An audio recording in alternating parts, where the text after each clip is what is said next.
ایک گاؤں میں ایک احسان نامی غریب ماہی گیر اور اس کی بیوی عائشہ اور اس کا ایک بیٹا حنان ساتھ رہتے تھے۔ ان کے پاس اتنے پیسے نہیں تھے کہ وہ اپنے بیٹے کی دھوم دھام سے شادی کر سکیں۔ وہ روزانہ یہی بات سوچتے رہتے تھے۔ ایک دن ایسا ہوا، احسان اور اس کا بیٹا رات کا بچا ہوا کھانا ساتھ لے کر مچھلی پکڑنے نکلے۔ اللہ کا کرنا ایسا ہوا کہ کوئی مچھلی بھی ان کے جال میں نہ آئی۔ دوپہر تک کوشش کرتے رہے۔ جب وہ تھک گئے تو انہوں نے جال نکال کر کنارے پر رکھ لیا اور کھانا کھانے کے لیے چادر زمین پر بچھا دی اور روٹی نکال لی۔ باپ بیٹے نے بسم اللہ پڑھ کر ابھی ایک نوالا توڑا ہی تھا کہ اچانک ایک بوڑھا آدمی ادھر آ نکلا۔ انہیں کھانا کھاتے دیکھ کر وہ بوڑھا آدمی تیزی سے ان کی طرف آیا اور کہنے لگا، بابا میں 2 دن سے بھوکا ہوں، اللہ کے نام پر کچھ دے دو۔ احسان نے اپنے بیٹے کی طرف دیکھا اور پھر سارا کھانا بوڑھے آدمی کو دے دیا۔ بوڑھے آدمی نے باپ بیٹے کے سامنے پیٹ بھر کر بڑے اطمینان کے ساتھ کھانا کھایا، پھر اللہ کا شکر ادا کیا اور جانے سے پہلے احسان کی طرف دیکھتے ہوئے کہا، میاں آج جو مچھلیاں تمہارے ہاتھ لگیں انہیں گھر جا کر دیکھنا، قسمت تمہارے ساتھ کیا کرتی ہے۔ بوڑھا آدمی چلا گیا تو دونوں باپ بیٹوں نے قسمت آزمانے کے لیے پھر دریا میں جال ڈال دیا۔ شام تک ان کے جال میں 5 مچھلیاں پھنس چکی تھیں۔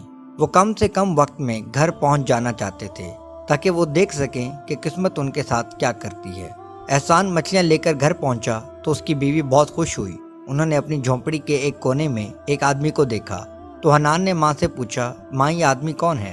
ماں نے جواب دیا، بیٹا یہ کوئی زخمی شکاری ہے، جنگل میں بھٹکتا ہوا یہاں نکل آیا، میں نے اس کی مرہم پٹی کر دی ہے، یہ بھوکا تھا اس لیے میں نے اسے کھانے کے لیے روک لیا۔ صبح تمہارے جانے کے بعد ایک فقیر آ گیا تھا، میں نے دوپہر کا کھانا اسے دے دیا۔ کھانا کھا کر جب فقیر جانے لگا تو اس نے مجھے کہا کہ آج تیرے گھر ایک مہمان آئے گا، تو اس کی خدمت کرنا، تیرا شوہر جو کچھ کما کر لائے اس کی خدمت میں پیش کر دینا اور انتظار کرنا، غیب سے تمہاری کیا مدد آتی ہے۔ اس کے جانے کے بعد یہ شکاری آیا تو میرے پاس اسے کھانے کو دینے کے لیے کچھ نہ تھا، تب سے میں انتظار کر رہی ہوں کہ تم لوگ کیا لاتے ہو۔ ماں نے حنان کو یہ تفصیل بتائی اور مچھلیاں صاف کرنے لگی۔ اس نے ایک مچھلی کا پیٹ چاک کیا تو اس میں سے کچھ موتی نکلے، دوسری مچھلی کا پیٹ چاک کیا تو اس میں سے بھی بڑے چمکدار موتی نکلے، غرض یہ کہ تمام مچھلیوں کے پیٹ سے قیمتی موتی نکلے۔ کھانا تیار ہو گیا تو اس نے ایک پلیٹ میں سالن اور دوسری پلیٹ میں موتی مہمان کے سامنے رکھ دیے۔ مہمان کھانے سے فارغ ہوا تو اس نے پوچھا، اے نیک دل خاتون، کھانا تو بہت لذیذ اور مزیدار تھا، لیکن دوسری پلیٹ میں یہ موتی کیسے ہیں؟ کہنے لگی، میں نے نیت کی تھی کہ شوہر آج جو کچھ کما کر لائے گا وہ آپ کی خدمت میں پیش کر دوں گی، اس لیے موتی آپ کی خدمت میں پیش کر دیے ہیں۔ مہمان نے کہا، کیا آپ جانتی ہیں کہ یہ موتی بہت قیمتی ہیں اور آپ کی غربت کو دور کرنے میں آپ کی مدد کر سکتے ہیں؟ آپ کی بات تو ٹھیک ہے، یہ قیمتی ہو سکتے ہیں مگر میری نیت سے زیادہ قیمتی نہیں ہو سکتے کہ انہیں دیکھ کر میں اپنی نیت بدل لوں۔ احسان کی بیوی نے جواب دیا، اس کا شوہر اور بیٹا بھی یہ بات سن رہے تھے۔ مہمان نے اس کی یہ بات سنی تو اس نے ایک موتی اپنی جیب میں رکھ لیا اور باقی اس کو واپس دیتے ہوئے کہا، خاتون ایک موتی میں لیے جا رہا ہوں، باقی میں آپ کے پاس امانت کے طور پہ چھوڑے جا رہا ہوں، 3 دن کے بعد واپس آؤں گا تو اپنی امانت واپس لے جاؤں گا۔ یہ کہہ کر وہ شکاری جھونپڑی سے باہر نکل گیا۔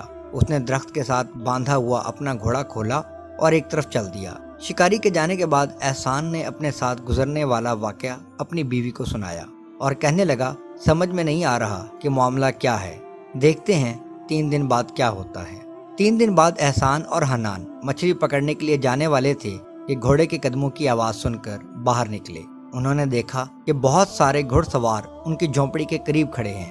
ان میں سے ایک آدمی تو وہی شکاری تھا جسے انہوں نے اپنے گھر مہمان رکھا تھا۔